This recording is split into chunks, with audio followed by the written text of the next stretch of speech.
shall we do a recap of what was done last week? Sure, Prabhuji. So when Narada Maharshi appeared for Vyasadeva, so the discussion was started. Basically, Vyasadeva was understanding why he was still dissatisfied and what is the root cause after writing several scriptures and all those things. So while talking to Narada Maharshi, so Vyasadeva understood that one, means Narada Muni was saying that one. Basically, you have not sufficiently glorified the Supreme Godhead Sri Krishna. The karma connections were focused. So you do this, you get this one. So it was there. Indirectly, it was glorifying the God, but not directly glorifying. So he said that sufficiently glorify the Godhead Sri Krishna. And the focus was more on Dharma, the Kama Moksha Purushartha, but not on the devotional service to the God. Then when the conversation started, that also slowly Narada Maharshi started telling about his what happened for him is in previous birth. Basically, he was a Gandharva in a previous birth. Then due to the curse, so he took a birth as a son of a maid servant. But during that Chaturmasa, he got an association with the saintly people. So generally during that Masa, it's expected that it's going to rain. So saintly people will sit at one place and do all activities. So he got the opportunity to serve them. Even though he was child, he was never interested to play and do those things. So, but generally Narada Muni was attracted and having the a devotion towards these activities only. As a child, he used to speak very less, means not more than required. And he was very self-controlled boy if we compare the other kids at that age. So he's got a full control on his senses. Excellent. Any other point would you like to add, Sushil Prabhuji?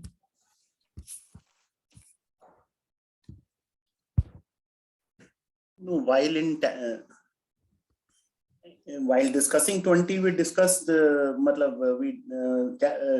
Gita 5.10 and 9.5, where it says that the Lord lives like a lotus leaf. Okay. And in 9.5, it was Lord creates everything, but still not attached to it. Okay. And then now we are on that what Mr. Rao has correctly said. We are discussing the Narad's life. And that was, I think, the last. Okay, so all perfect, nicely summarized. Okay, just a few kind of from the differentiation of the verses within the whole chapter. From that perspective, if you have to see, so from the first 4 verses 1 to 4, Narad Muni himself asks a question, a kind of a rhetoric question to Vyasdev. So generally what happens is we approach somebody for guidance with our preconceived notions. Yeah, we think that so and so is our problem and so is the solution. But we don't want ourselves to become responsible for applying the solution. We want somebody else to state that, yes, you do it in so and so manner. So we take that as a support, as an umbrella, and do what we ourselves anyway wanted to do. So there are times when I personally also did in this manner, and I realized my mistake. I had approached my Guru Maharaj for a particular problem in one situation, and I was driving the conversation towards the solution that I wanted to apply. And I also told that about this to my Guru Maharaj, and then he told me, have you come here to ask for a solution, or you want me to recommend the same solution that is in your mind? Then I realized my mistake. So here Narad Muni understands the problem, and Narad Muni is telling Vyasdev that you tell me what is the root cause of your unhappiness.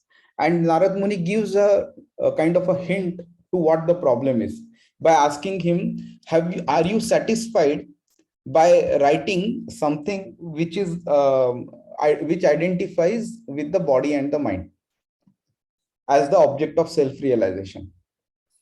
So Narad Muni knows that he is dissatisfied, and that is the reason he has come there. And Narad Muni also knows he is going to ask the question. So purposely he is saying that, are you still satisfied? So which means this is actually not the reason by which not just Vyasdev, but nobody can become satisfied by working towards the bodily requirements or the mental aspect of happiness. And then Narad Muni purposely glorifies him to tell him what he has done, what he has written so far. Yeah. And in subsequent verses in the same chapter, he writes about the drawbacks of whatever he has written, which we will read today. So at one end, Vyasdev is being used as a kind of a medium to instruct people like us, that if Vyasdev, despite writing 4 Vedas, 108 Upanishads, Mahabharata, and Puranas and everything, if he could not be satisfied without bhakti, then what is the scope for us to become satisfied in our life and achieve the objective of human life without doing bhakti? It is in no way it is possible. So Vyasdev is actually utilizing, Narad Muni is utilizing Vyasdev as a medium of instruction to people like us. And then Vyasdev acknowledges that, yes, whatever you have said is correct, and I request you to reveal the cause of my dissatisfaction.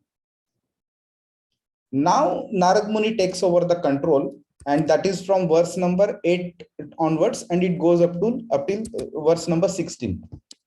So Narad Muni talks about the importance of directly describing the glorious pastimes and the theory behind the pastimes of Lord Krishna. He also tells him that dangers, or meaning whole situation, can become dangerous because of whatever Vyasdev has written previously.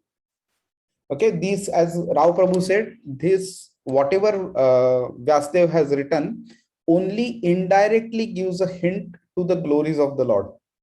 It does not directly describe. Yeah. So when you want to approach your mother or your father, you do not go via your neighbor or your office colleague.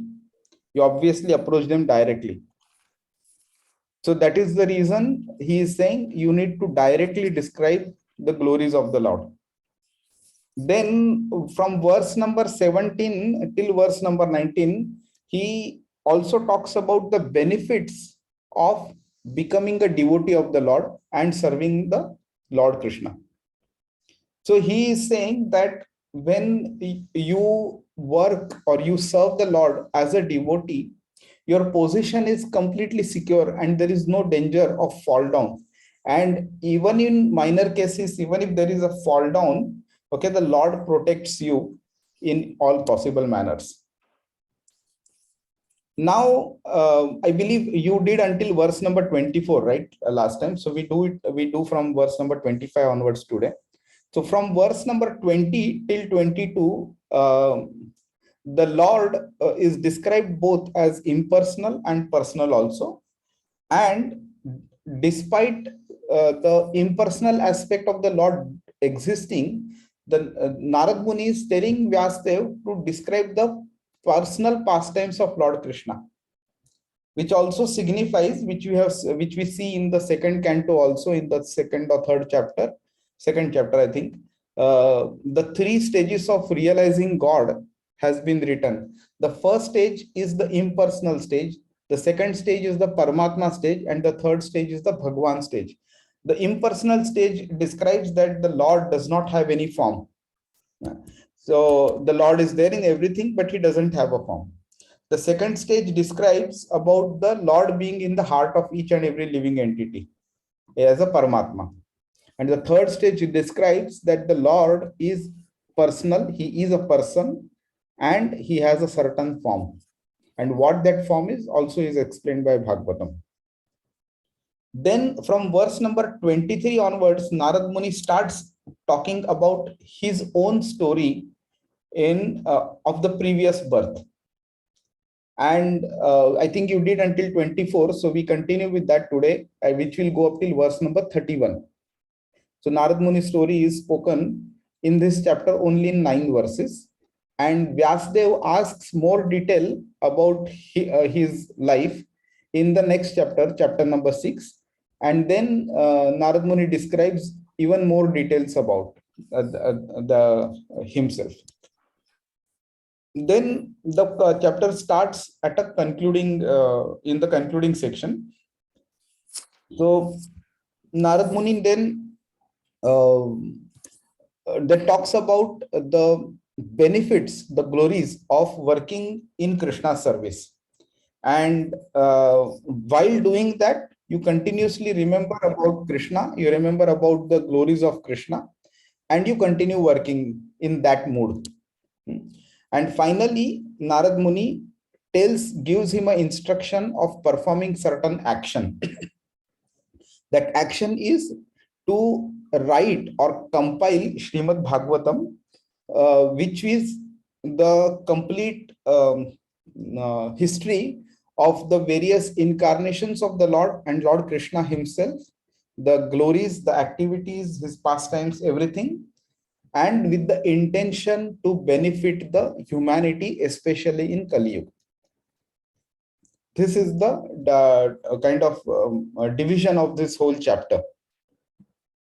Now, I'm not sure if you would have sensed it, but Narad Muni, this is the first time in Srimad Bhagavatam in chapter 5 that he is speaking.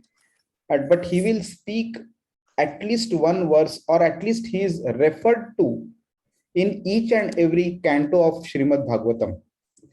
And especially these 2-3 people, okay, when they speak in Srimad Bhagavatam, they do not mix words. They do not give a kind of a sandwich instruction.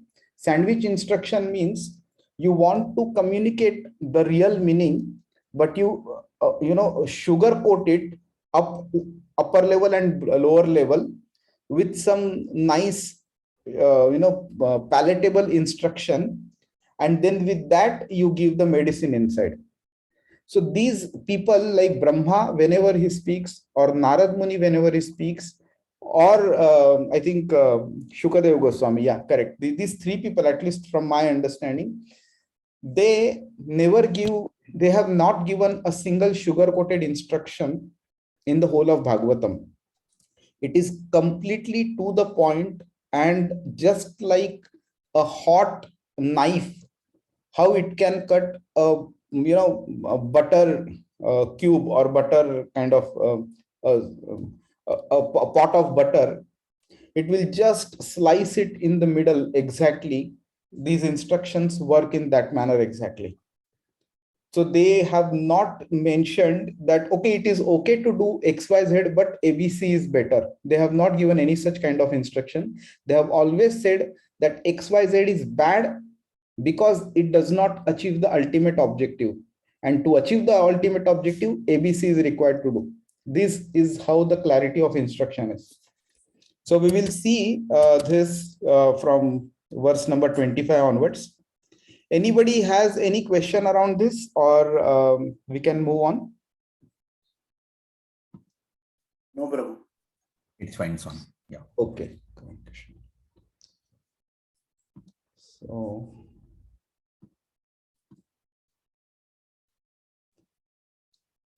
okay. उच्छिष्ट लेपान अनुमोदित द्विजैः सत्कृत्स्म भुञ्जे तत्पास्त किल्बिषः एवं प्रवृत्तस्य विशुद्धचेतसः तद्धर्म एवात्म रुचि प्रजायते. Once only, by their permission, I took the remnants of their food, and by so doing, all my sins were at once eradicated. Thus, being engaged, I became purified in heart And at that time, the very nature of the transcendentalist became attractive to me.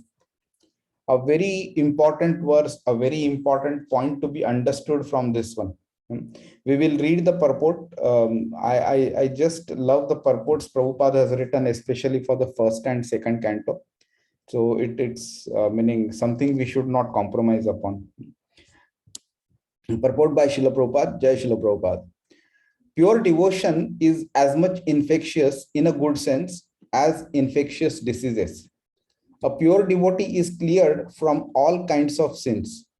The personality of Godhead is the purest entity, and unless one is equally pure from the infection of material qualities, one cannot become a pure devotee of the Lord. So, we've seen this, right? When gold has to be purified, it has to come in contact with fire. Now, fire is something which burns all impurities and makes everything as equal to fire in terms of purity. So, here the point is the Lord is the purest of the pure.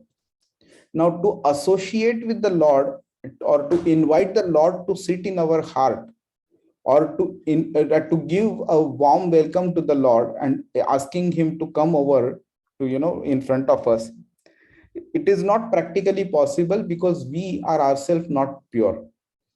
For example, if we were to call Sheikh Mohammed or Narendra Modi to our house, yeah, if we were one of his strongest enemies, definitely they wouldn't want to come. But if we are their best of the friends, obviously they will come to us.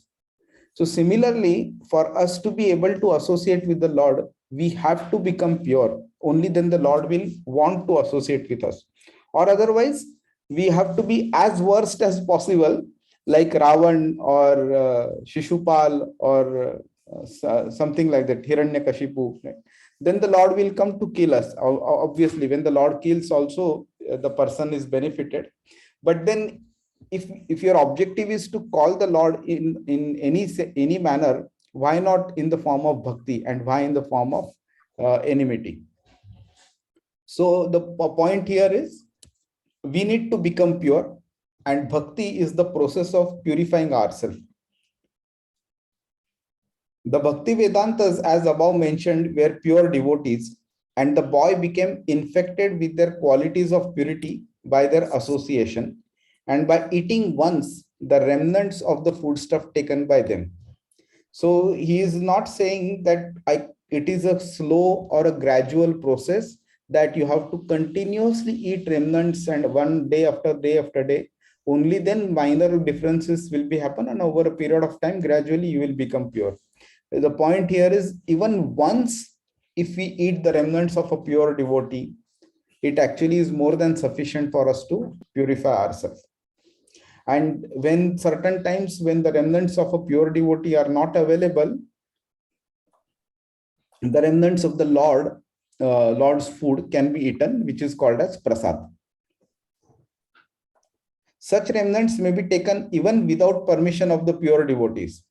There are sometimes pseudo devotees, and one should be very much cautious about them. There are many things which hinder one from entering devotional service, but by the association of pure devotees, all these obstacles are removed. Now, what we need to understand here is, we take that example, right? Let's say a fan is running in a particular room, and we sometimes switch off the fan. The button is switched off. What happens? The fan still continues to rotate. The moment you switch off the fan, the button, the fan does not stop absolutely immediately. It takes its own time. So this is how our tendency is also.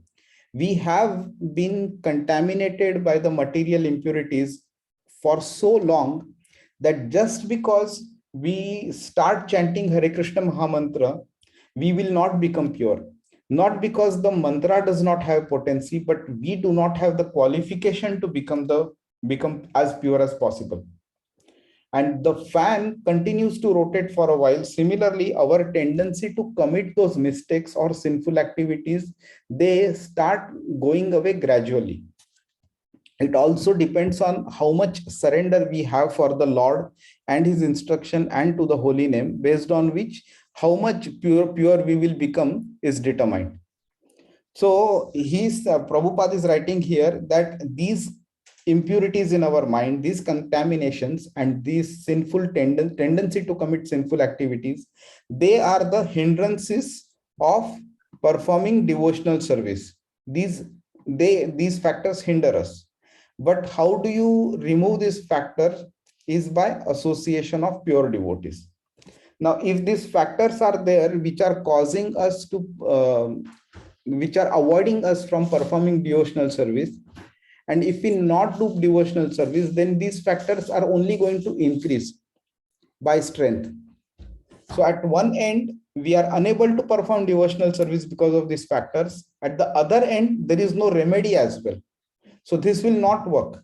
So the remedy for this one is associate as much as possible with pure devotees, by which your tendency will start reducing, and you take the medicine of chanting the holy name also. So both will take effect, and gradually the tendency and the sinful tendency and the sinful activities, reactions, they will both will vanish away.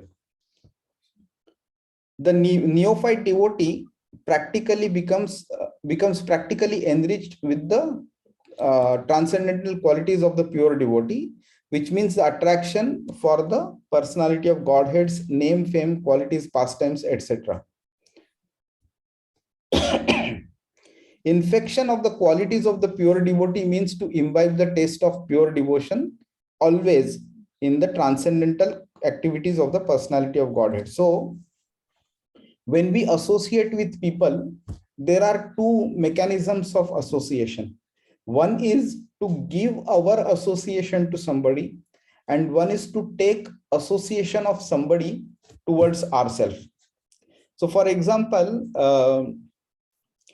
let's say I have a friend who wants to meet me, but he is sitting in a liquor bar. So I have an option to enter the liquor bar or avoid it completely. But because I want to meet the friend, maybe I will enter the liquor bar. Now I have an option. Because I'm associating with him, I may also take over the tendency of drinking liquor. Or I have an option of not drinking the liquor, but giving him good instructions so that he can as well avoid drinking liquor.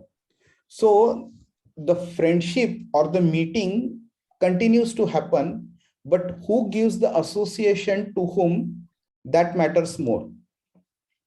So what we are saying here is, when we associate with a pure devotee, we don't make them bad and bring down to our level. Instead, we take qualities from them, instructions from them, and we become better and better, pure and pure, and we rise up to their level. And how do we identify whether we have risen or not? We will understand this. Prabhupada is saying this transcendental taste at once makes all material things distasteful. So when we start losing interest in the general material things, then we can understand that we have started imbibing the qualities of a pure devotee in our life. And what do we imbibe? The taste for pure devotion in the transcendental activities of personality of Godhead. So you all have been coming for Srimad Bhagavatam classes or Bhagavad Gita classes for a good amount of time, right? So you have also started developing this transcendental, the taste for the transcendental activities and instructions of Lord Krishna. So this is one way we can assess ourselves to say, am I growing in bhakti or am I at a stagnant state? Therefore, a pure devotee is not at all attracted by material activities, and because of which the tendency for us to get attracted by material activities also reduces, because we associate with pure devotees. After the elimination of all sins or obstacles on the path of devotional service, one can become attracted, one can have steadiness, one can have perfect taste, and one can have transcendental emotions, and at last one can be situated on the plane of loving service for the Lord. All these stages developed by the association of pure devotees, and that is the purport of this stanza. So what we understand from this key important verse is, one of the ways to associate with people is to serve them, take their association by taking instructions from them, start applying that in our life. Okay, whatever food they eat, we eat that as the uchishta, which is the remnants of the food. Of course, that is obviously first offered to the Lord, only then they eat, and only after that we eat. And that generates purification in our heart. Okay, any question? Shall I proceed? Okay. Yes, Prabhu. तत्रान्वहं Krishna कथा प्रगायताम् अनुग्रहेण शृण्वन् मनोहराः ताः श्रद्धया मे अनुपदं विशृण्वतः प्रिय श्रवस्यंग mama भवद्रुचिः. O Vyasadev, in that association and by the mercy of those great Vedantists, I could hear them describe the attractive activities of Lord Krishna. And thus, listening attentively, my taste for hearing of the personality of Godhead increased at every step. So this is the outcome of association with pure devotees. And what activities generally the pure devotees do?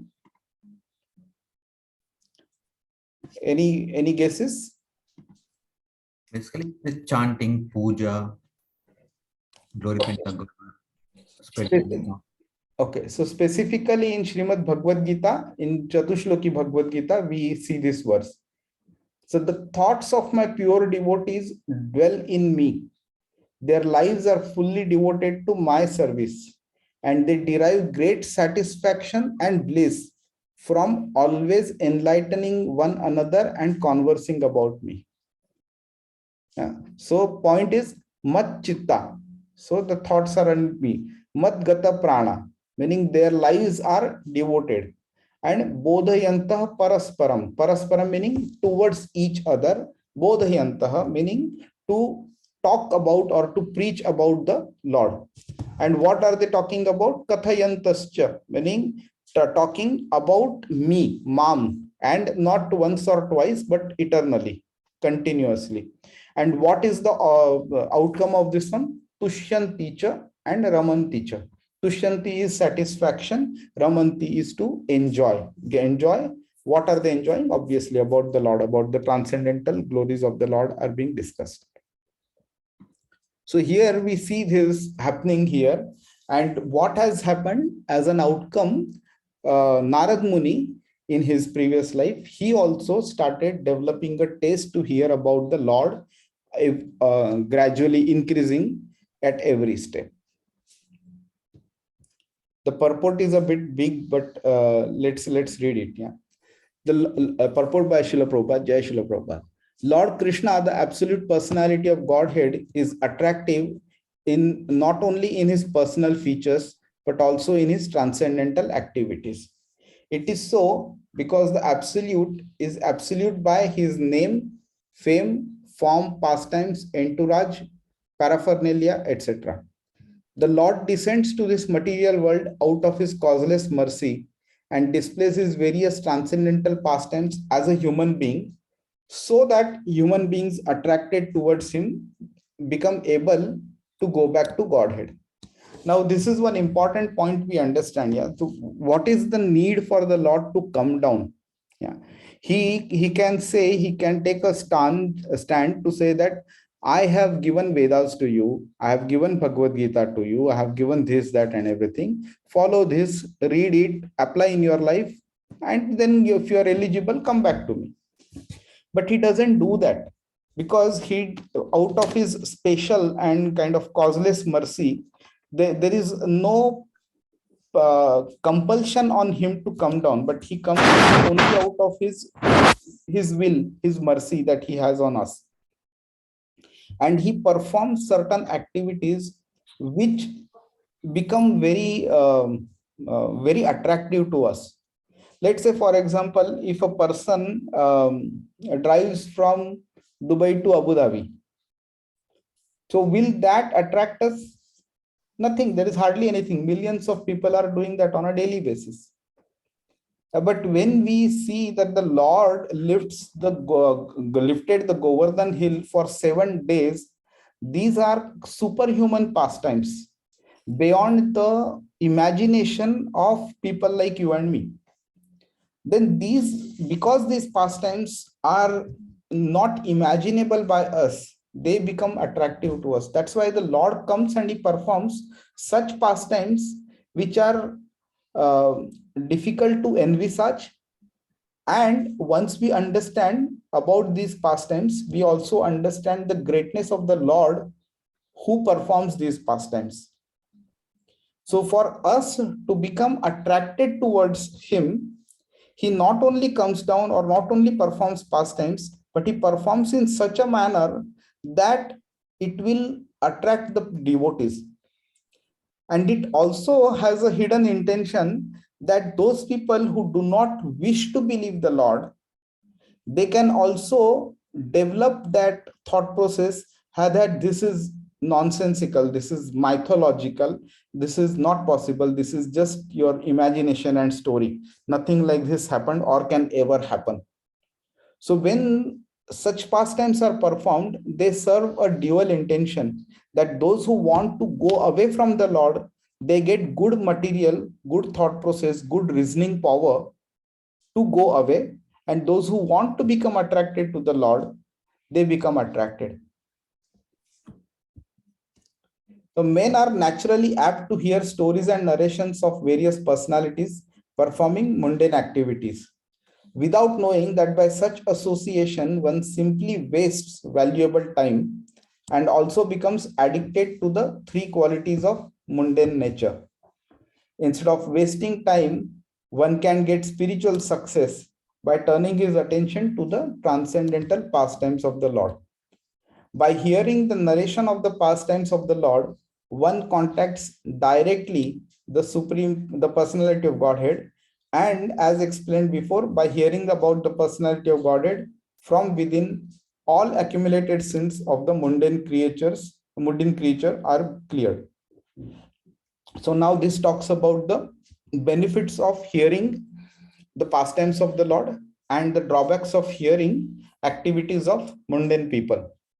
The more we talk about mundane people, the more we are attracted by those three modes of material nature, and we develop more and more taste for such kind of objects, and our taste for hearing about the Lord reduces, and that causes a kind of a ripple effect. Every such activity that we are attracted towards, the material activities, it reduces the tendency towards going to the Lord or being attracted to the Lord, and increases the tendency of being attracted to the material aspect. And the more we widen the gap, the more we tend towards matter and less towards the Lord. So it becomes more and more difficult with every step that we take. It becomes more and more difficult to come towards the Lord. That is why control at the beginning is required to stop us from being attracted towards the material aspect. So when people are attracted towards what a certain celebrity did, what did they eat, and all that, what did they wear, all that nonsense. So at a certain point of time, this becomes addictive, difficult to give up, because of which creating a place for the Lord and his pastimes in our heart even becomes more difficult. Thus, being cleared of all sins, the hearer gradually becomes liberated from mundane association and becomes attracted to the features of the Lord. So Narad Muni has just explained that by his personal experience, the whole idea is that simply by hearing about the Lord's pastimes, one can become one of the associates of the Lord. Now this talks about the glories of the of Narad Muni. Narad Muni has eternal life, unlimited knowledge, and unfathomed bliss, and he can travel all over the material and spiritual worlds without restriction. One can attain to the highest perfection of life simply by attentive hearing of the transcendental pastimes of the Lord from the right sources, as Sri Narad heard them from the pure devotees, Bhakti Vedantas, in his previous life.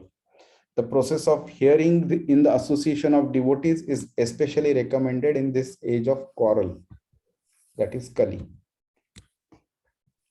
So to think about a situation wherein we will go and meditate at certain place, or even if it is just Hare Krishna Mahamantra chanting, Prabhupada never recommended anyone to sit in a secluded place and keep chanting day in and day out, because he said that because our tendency is to get attracted towards matter, you will at a certain point of time you will feel that this chanting is not attractive, and you will be attracted towards matter, and then you will give up chanting as well. That's why he says that association with devotees is critical for the success of every devotee.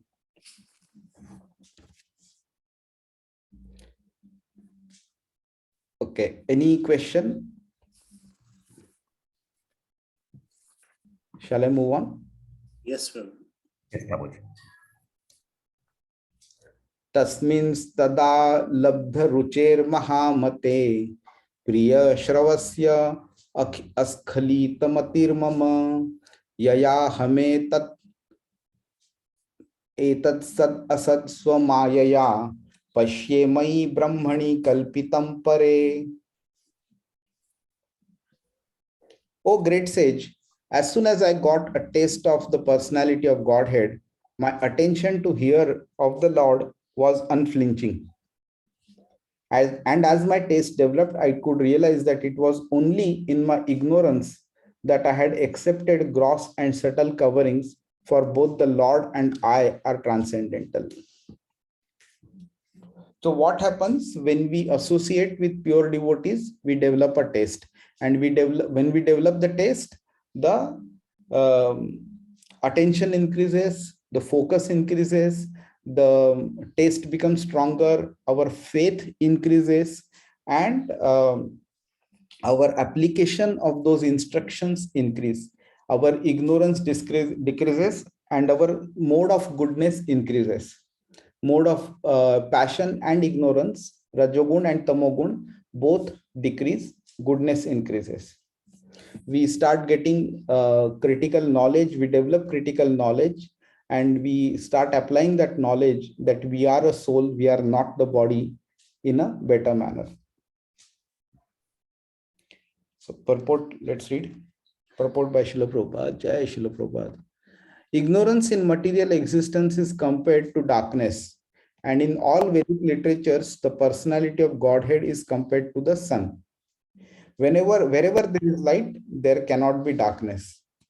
Hearing of the Lord's pastimes is itself transcendental association with the Lord, because there is no difference between the Lord and his transcendental pastimes.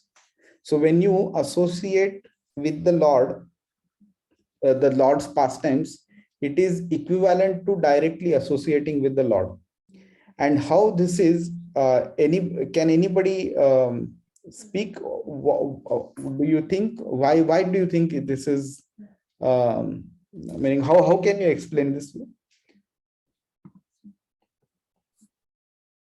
Meaning hearing about the Lord is equivalent to associating with the Lord personally. Anybody understands this? Can someone explain?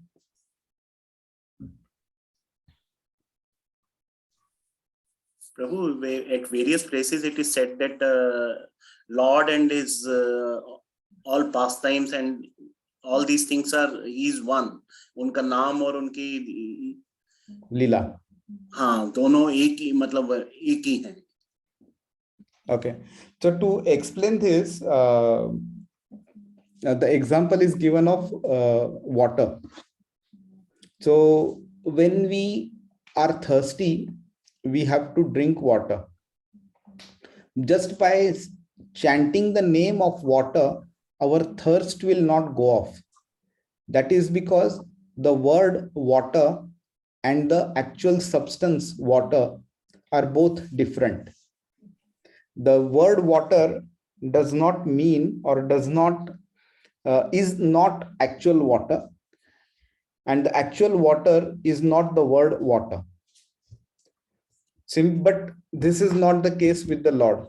The Lord has invested all his energies and strength and the potency in his holy name also.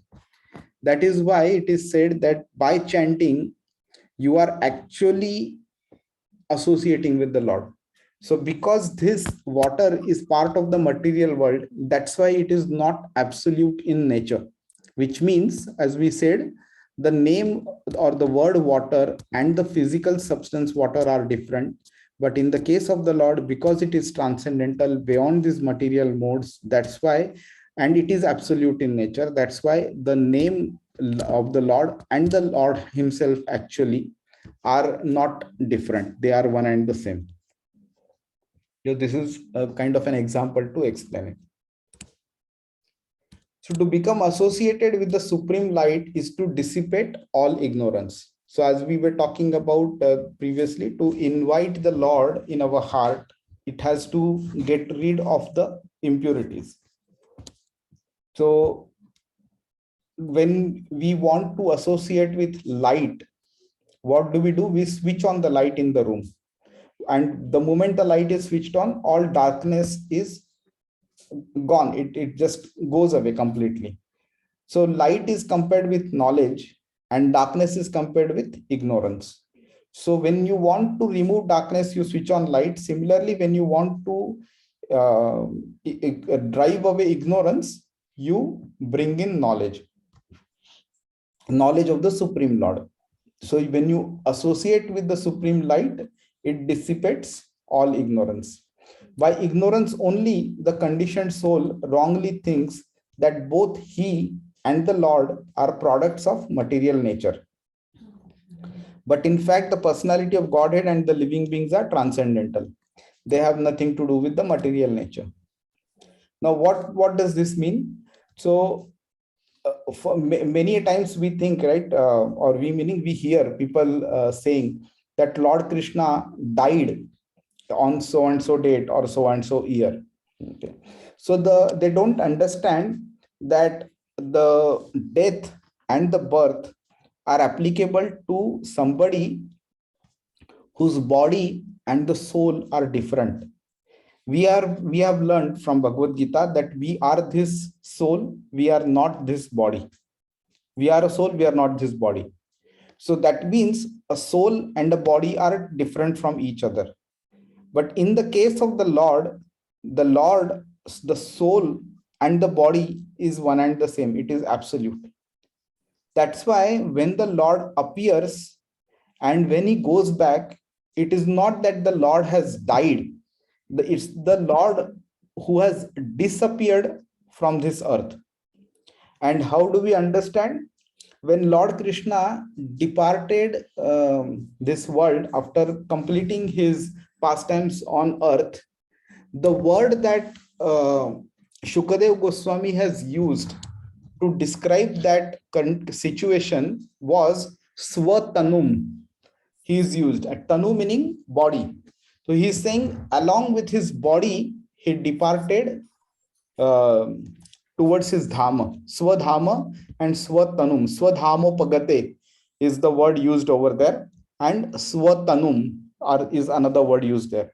So he went back to his original planet with his same body. This doesn't happen for people like us. Our body gets burnt after death, and the soul travels from this body to another body. So which confirms that our soul and our body are different, but that's not the case with the Lord. So to think that the Lord is also a product of material nature is a stage of ignorance. But actually, if you see, we as the souls are transcendental, and the Lord completely, along with his body, soul, everything, he is transcendental. When ignorance is removed and it is perfectly realized that there is nothing existing without the personality of Godhead, then nations is removed. Since the gross and subtle bodies are emanations from the personality of Godhead, the knowledge of light permits one to engage both of them in the service of the Lord. Now, because we have given this body and because we are not this body and this body is made up of material nature, that doesn't mean it is useless completely. It can be utilized, but for the right purpose. If we start utilizing it for any kind of material sense gratification, then that is a misuse of the body.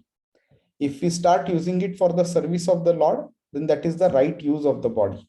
And what it is said here, what Prabhupada is writing, is the knowledge of light, that means the knowledge of the Supreme, helps one engage both of them in the service of the Lord. What are these both? The gross and subtle bodies. So to engage our body, this physical body, and to engage our man, buddhi and ahankar in the service of the Lord are only possible by obtaining proper knowledge about ourselves and the Lord.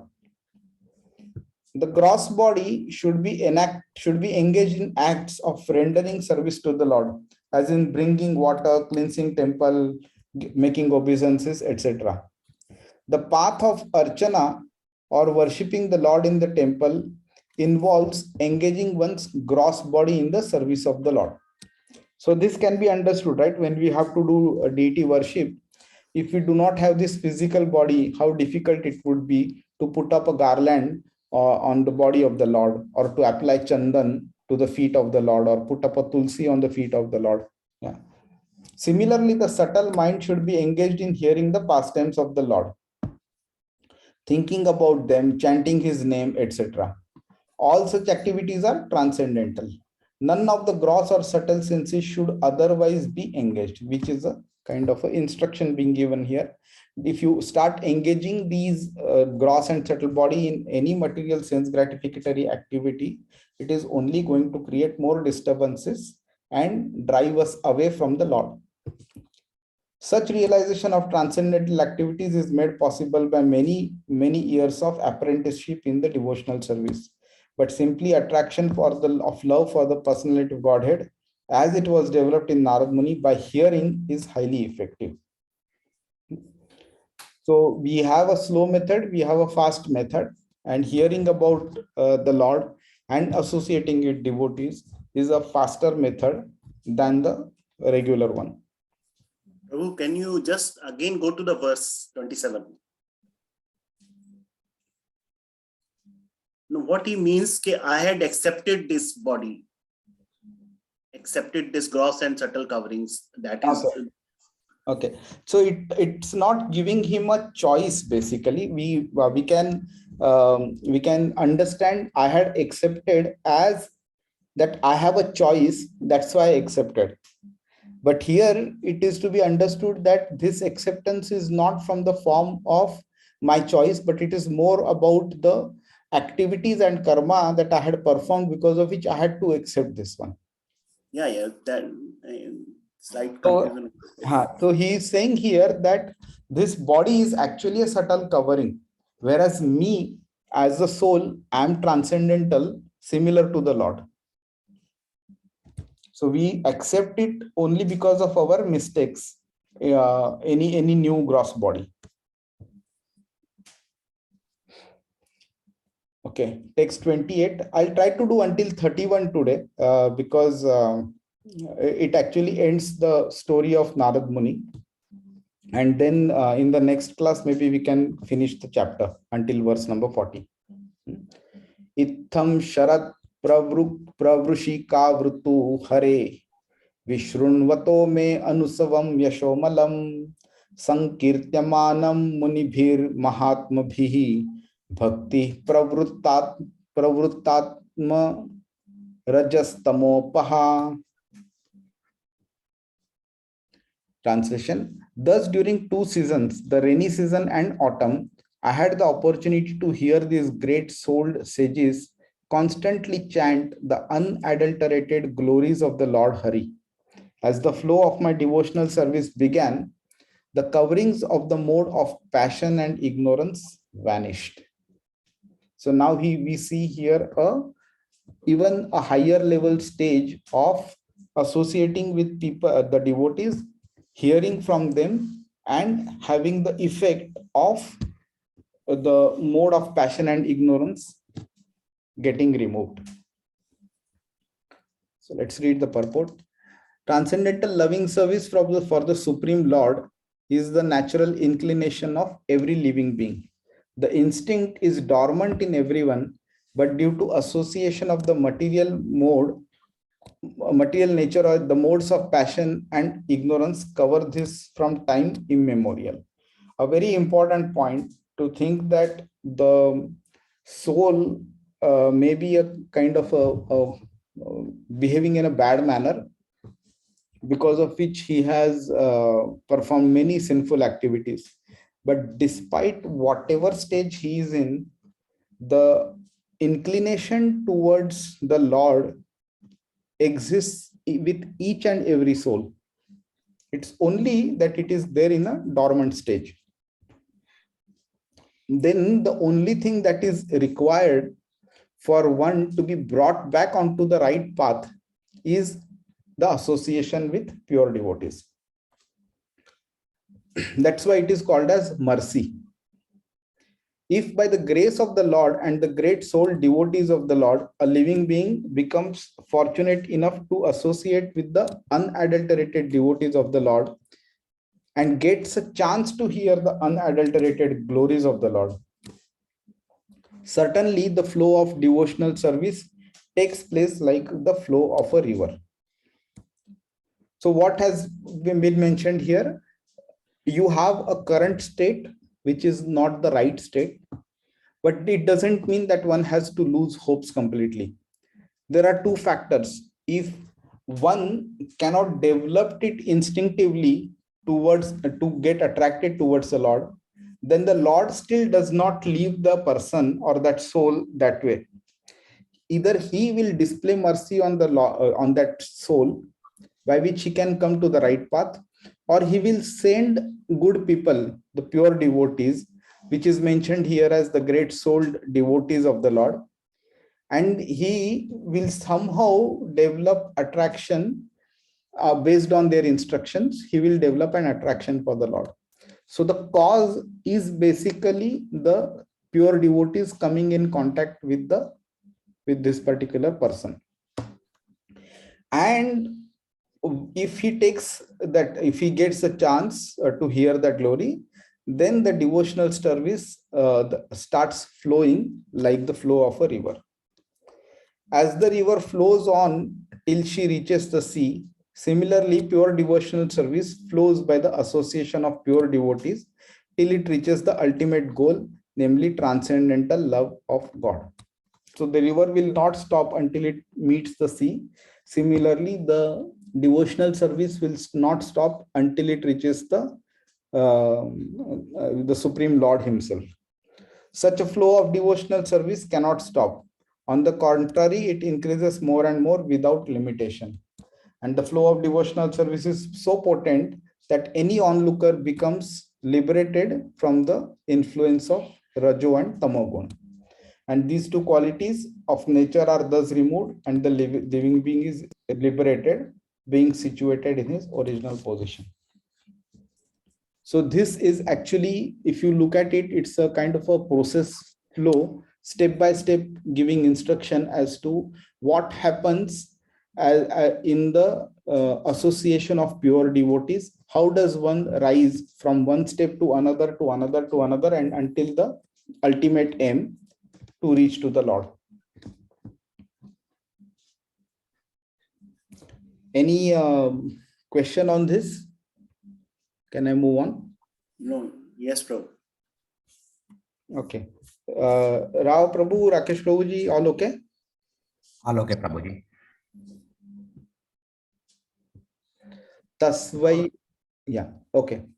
Tasyaivam me anuraktasya prashritasya hataina saha shraddadhanasya balasya dantasya anucharasya cha. I was very much attracted to those sages. I was gentle in behavior, and all my sins were eradicated in their service. In my heart, I had strong faith in them. I had subjugated the senses, and I was strictly following them with body and mind. Purport by Srila Prabhupada, Jai Srila Prabhupada. These are the necessary qualifications of a prospective candidate who can expect to be elevated to the position of a pure, unadulterated devotee. Such a candidate must always seek the association of pure devotees. One should not be misled by a pseudo devotee. He himself must be plain and gentle to receive the instructions of such a pure devotee. Now, the qualities of pure devotees are being described by the Lord, which we've seen in many different places in Bhagavad Gita. These qualities have been written, especially the 12th chapter, where 26 qualities of a pure devotee are described by the Lord, starting from verse number 13 till verse number 19. A pure devotee is completely surrendered soul unto the personality of Godhead. He knows the personality of Godhead as the supreme proprietor and all others as his servitors. And by the association of pure devotees only, one can get rid of all sins accumulated by mundane association. So we saw the complete process step by step, how just the association and the basic service that he performed, and by eating the remnants of their food, what all transformations happened in his life, and how he became a pure devotee, eradicated of the Rajo and Tamogun. So that is why now Prabhupada is recommending a neophyte devotee must faithfully serve the pure devotee, and he should be very much obedient and strictly follow the instructions. These are the signs of a devotee who is determined to achieve success even in the existing duration of life. That is the reason why Guru Parampara system exists, where a guru is served by the Shishya, the disciple, and that way the disciple develops attraction towards the transcendental supreme personality of Godhead, Lord Shri Krishna.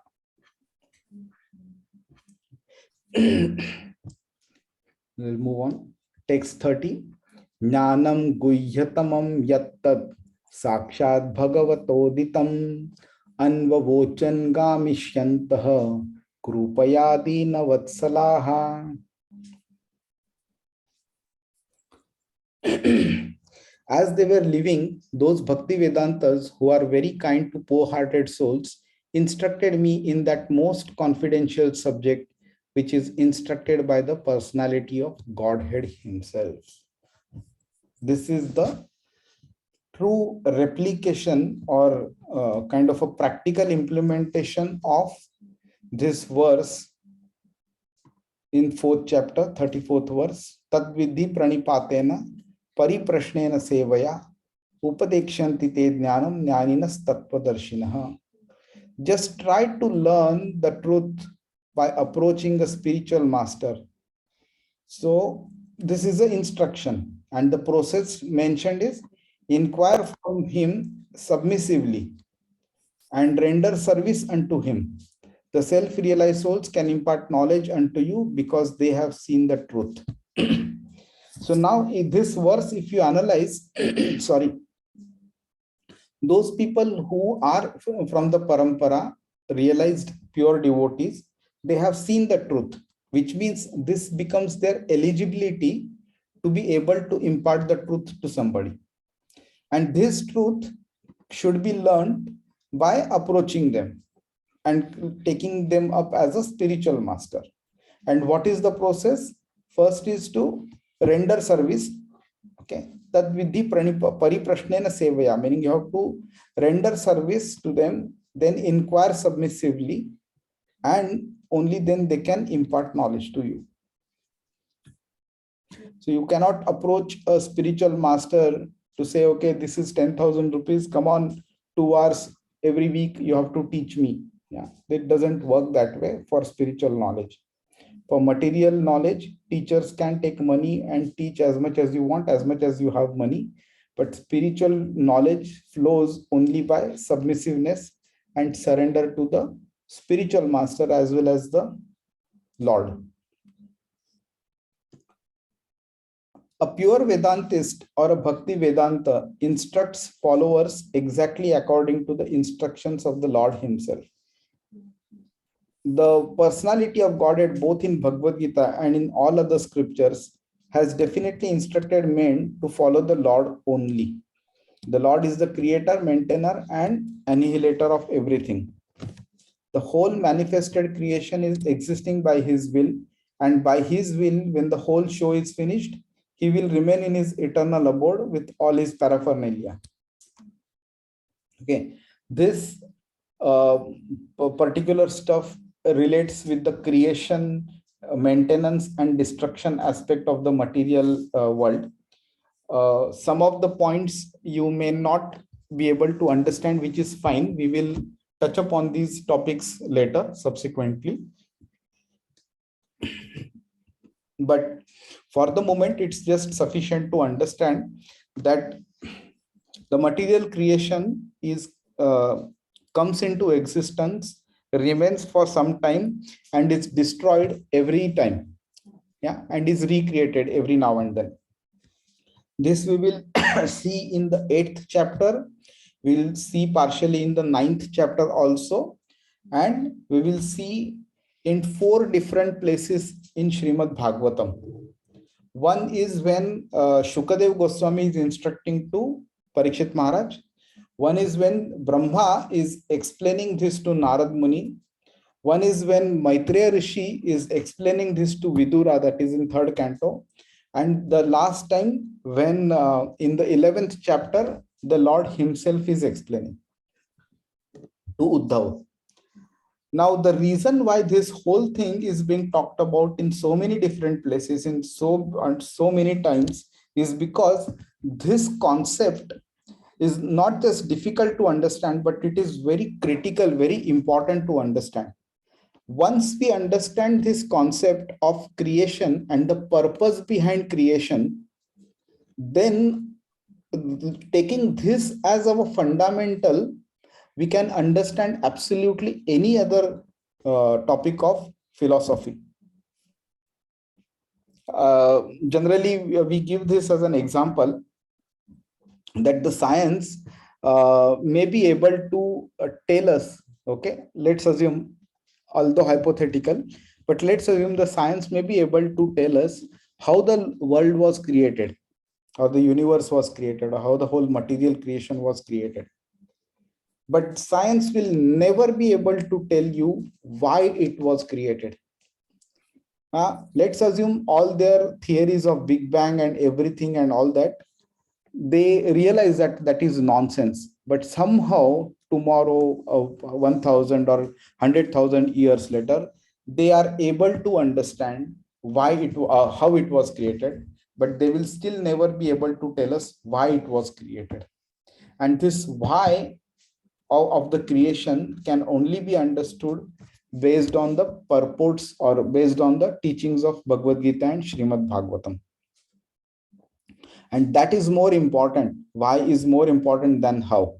Even if I do not understand how a car is created, still I know that it was created for, and I have bought it for me to go from one place to another, which is more important than how it was created.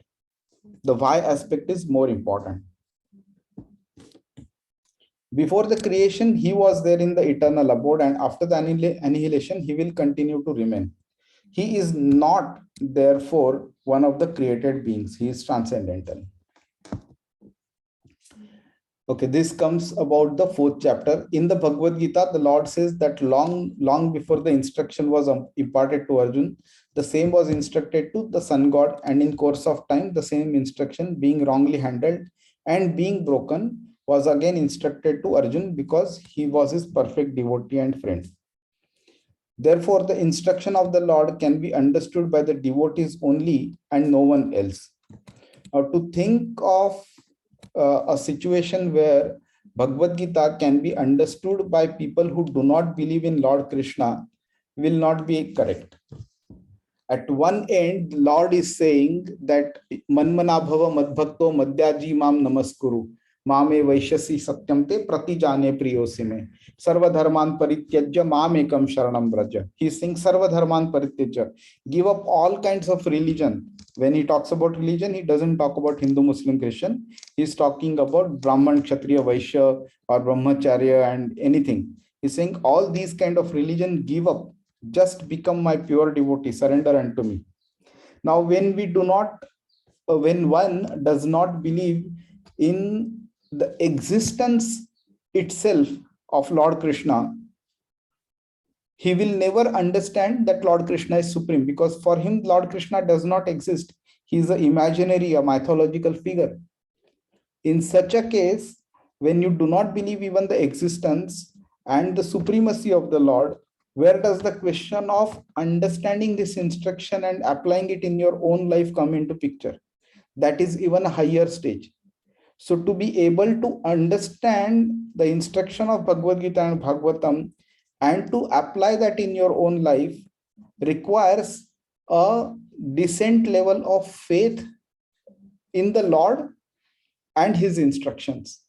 And that is only possible if he is a pure devotee and a friend of the Lord. That is why in the 4th chapter itself, the Lord says, I think in 4th, 3rd verse, yeah, that very ancient science of the relationship with the Supreme is today told by me to you, because you are my devotee as well as my friend, and can therefore understand this transcendental mystery of the science. So this is a confirmation that a minimum level of qualification to be able to understand Bhagavad Gita and Bhagavatam is required, and that qualification is having faith in the Lord as a pure devotee or as a friend of the Lord. The impersonalist who has no idea of the transcendental form of the Lord. What does this impersonalist do? Impersonalists think that the Lord does not have any form. God is formless, and all these forms of Lord Krishna, Ram, and Narsimha, and Varaha, and all of these, they are either imaginary or they have come from this formless aspect of the Lord. Okay, so they think that the formless version of the Lord is superior to the form of the Lord. And Lord Krishna refutes that in Bhagavad Gita. Anybody knows which are those two verses?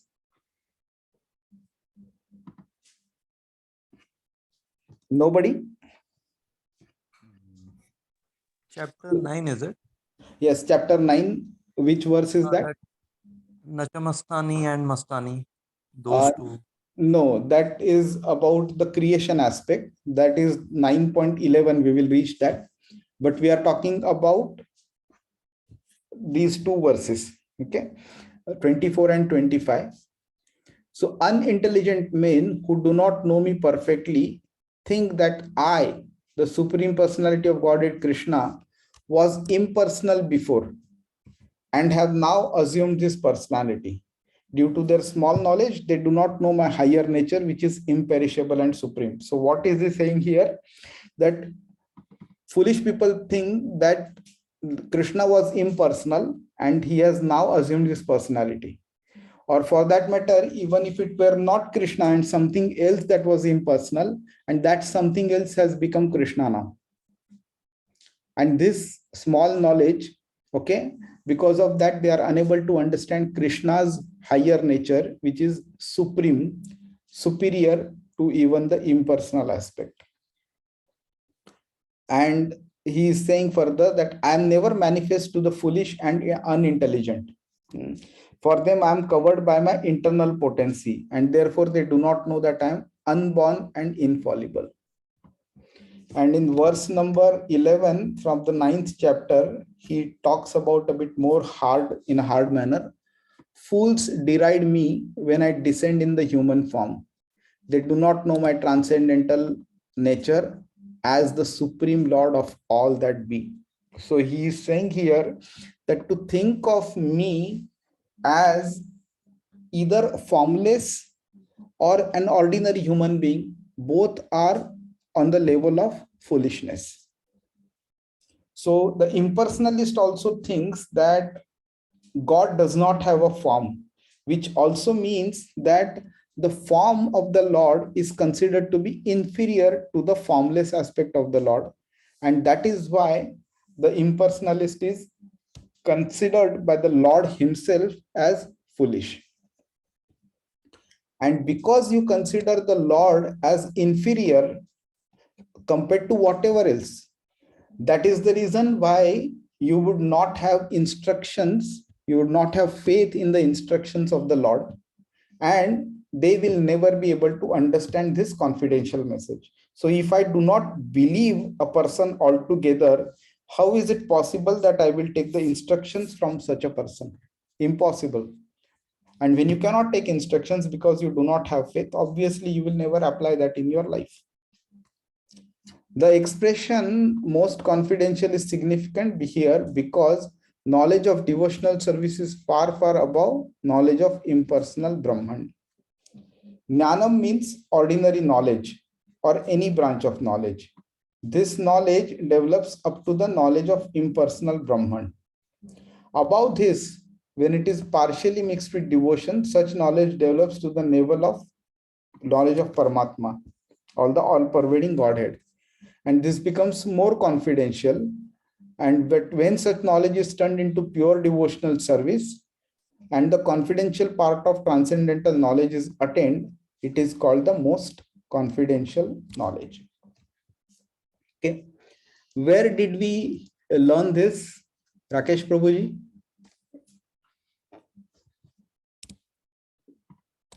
Any idea?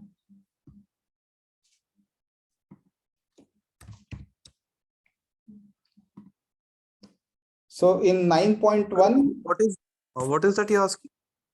so where did we learn all this? We have learned this in 9th chapter. This means what? I didn't get. Okay, Jnanam means ordinary knowledge. Okay. Yeah.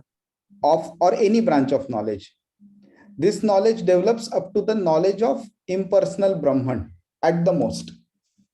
Okay. Above this, when it is partially mixed with devotion, this knowledge develops to the knowledge of Paramatma. Okay. And this is more confidential compared to the Jnanam level of knowledge, right? But when such knowledge is turned into pure devotional service, and the confidential part of transcendental knowledge is attained, it is called the most confidential knowledge. So this is in chapter 9 and 10, no? Chapter 9 starts with Guhyam and then Guhyataram. Excellent. Thank you so much. Wonderful. So we see here Guhyatamam word is used here in 9.1. Yeah. So the name of the chapter is the most confidential knowledge. And it starts off with this particular verse 9.1 where Krishna is talking about, now I am going to impart you, I shall impart you this most confidential knowledge. And this most confidential knowledge, from the Sanskrit word, it is indicated using the word Guhyatamam. Okay. So we have superlative terms, right, in every language. So we have good, better, and best, right? So good is a one particular level, better is a level which is above good, and best is a level which is above better. So that is indicated when it comes to the Sanskrit depiction of the word confidential. The word guhya is used. Guhya means confidential. Guhyatara means more confidential, and Guhyatamam is most confidential. And this is what Prabhupada is highlighting us here, that the knowledge of Brahman is, or the soul, it basically, that we are this soul, we are not this body, that is Guhya, which is confidential. Guhyatara is the knowledge about Paramatma, and Guhyatama is the knowledge about the Supreme God, Supreme Lordhead, Sri Krishna, which is the word Guhyatamam used here in this particular verse. Thank you, Rakesh Prabhuji. So nice to see. So the last verse of the day, we will take verse number 31. Ye naivaham bhagavato vasudevasya vedasah mayanubhavam avidam ye nagachanti tatpadam. Translation: by that confidential knowledge, I could understand clearly the influence of the energy of Lord Shri Krishna, the creator, maintainer, and annihilator of everything. By knowing that, one can return to him and personally meet him. Purport by Srila Prabhupada, Jai Srila Prabhupada. By devotional service or by the most confidential knowledge, one can understand very easily how the different energies of the Lord are working. One part of his energy is manifesting in the material world, and the other superior part of his energy is manifesting the spiritual world, and his intermediate energy is manifesting the living entities who are serving either of the above mentioned energies. The living entities are serving material energy are struggling hard for existence, and happiness which is presented to them as illusion. But those in the spiritual energy are placed under the direct service of the Lord in eternal life, complete knowledge, and perpetual bliss. I'm sure this must be a bit difficult to understand. Let us go step by step to understand it. So what is Prabhupada is writing here? By devotional service, okay, or by the most confidential knowledge. So most confidential knowledge is the knowledge about the Bhagwan himself. And when you get that knowledge, automatically you get the knowledge of devotional service also. When how to perform devotional service, bhakti. By getting that, one can understand that the Lord is physically present in a certain place, but everything is working across the whole creation in the spiritual as well as the material world by his different energies. So one part of his energy is engaged in creating the material world, okay, and another part is engaging in the maintaining the spiritual world. So these two energies are there, they are doing their own jobs. And one is called as the external energy, which is the Bahiranga Shakti, which is manifesting this material world. And one is Antaranga Shakti, the internal energy, which is also called as the superior energy, that is engaging in the manifestation and maintenance of the spiritual world. But there is a third energy which is in between, which is called as Tatastha Shakti, yeah, the marginal energy, okay, that is the third intermediate energy that is engaged in manifesting the living entities like people like you and me. And this Jiva Shakti, okay, Jivatma, they have a tendency to either get attracted to the spiritual energy, this superior energy, or this Bahiranga Shakti. And they can either serve either of the above mentioned energies. Now, what happens is when we get attracted to the matter, the material energy, we are busy struggling hard for existence, and we are also struggling for happiness. That happiness is actually not the real happiness, it is a perverted happiness, some kind of illusion.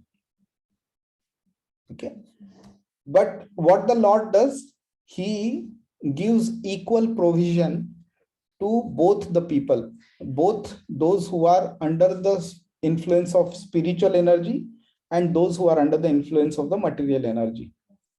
And what he does for the people who are under the influence of spiritual energy, he goes one step extra. He says that those in the spiritual energy are placed under the direct service of the Lord in eternal life, complete knowledge and perpetual bliss. Sat, Chit, and Ananda. Sat meaning eternality, Chit meaning complete knowledge, and Ananda is perpetual bliss, never ending and always increasing bliss, transcendental bliss, not not that happiness which comes out of material attractions. Okay, so this is the philosophy portion. Okay, the Lord desires, as he has directly said in the Bhagavad Gita, that all conditioned souls rotting in the kingdom of material energy come back to him by giving up all engagements in the material world.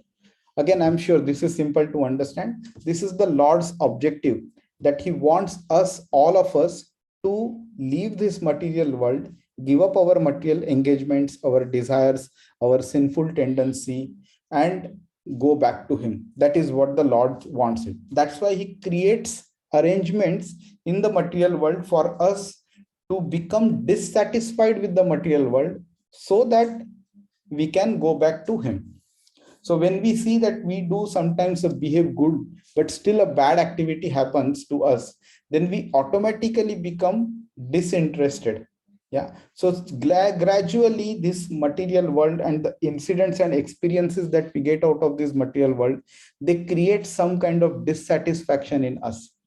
And this is actually a mechanism to open the door towards being attracted to the spiritual aspect.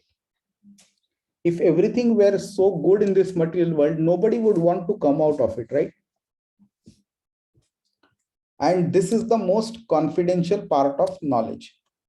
But this can be understood only by pure devotees, and only such devotees enter the kingdom of God to see him personally and serve him personally. The concrete example is Narad himself, who attained this stage of eternal knowledge and eternal bliss. So we will see that in the subsequent chapter, how Narad Muni went about trying to reach to God. What did he do? And the ways and means are open to all, provided one agrees to follow in the footsteps of Sri Narad Muni. According to Shruti, the Supreme Lord has unlimited energies, and without any effort, these are described under three principal headings, as above mentioned. So what we learn from the life of Narad Muni in this just 9 verses is just amazing. At a summary level, the complete transformation that happened just by serving pure devotees and eating their remnants, how the complete transformation happened in the life of Narad Muni is described here. Going forward from verse number 32 onwards, he talks about the benefits of serving Krishna, as well as remembering the glories of Krishna. And finally, he gives an instruction to Vyastev in from verse number 37 till 40 to write Srimad Bhagavatam, compile Srimad Bhagavatam for the benefit of the complete humanity. Hare Krishna. Any questions by anybody?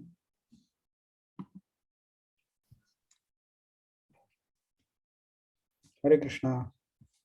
Hare Krishna, Prabhuji.